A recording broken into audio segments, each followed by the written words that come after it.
Баршаңызға сәлем достар. Бүгін сіздермен бірге өте дәмді пирожки жасауды көрсететін боламын.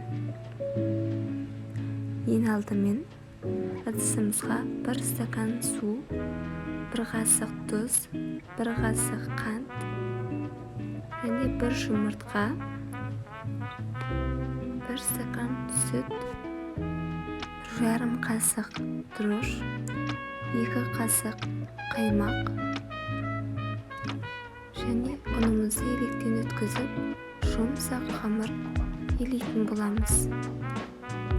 Қамырымызды елеп болдық. Енді бетін пищевой пленкамен жауып, 2 сағатқа жылы жерге қойып қоямыз. Қамырымыз көтерілгенше картошкамызды ашып, суға қайнатып алатын боламыз. Пиязымызды алып, шұқалап турап, қызып тұрған майымызға пиязымызды қызарғанша қуырып алатын боламыз.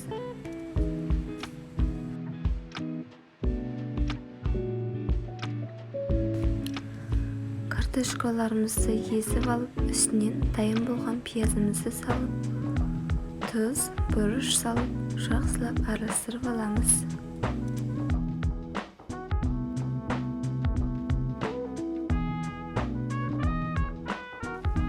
Неге біздің қамырымыз осылай әдемі болып көтерілді? Қамырымызды ыдыстан алып, майда бөлшектерге бөлетін боламыз.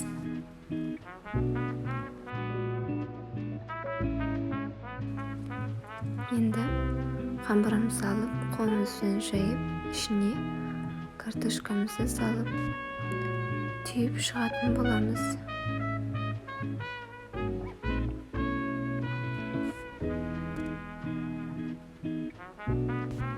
Міне мен пирожкилерімізді дайындап қойдым.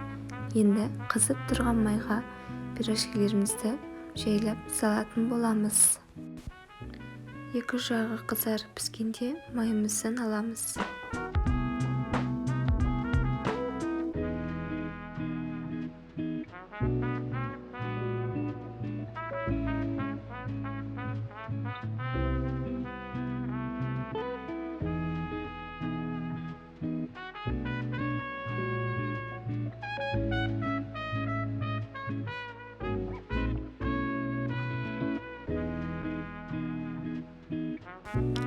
Сіздер де үйде осылай жасап көріңіздер. Сіздермен болған Гүлзат. Менің каналыма тіркеліп, лайк басып кетіңіздер.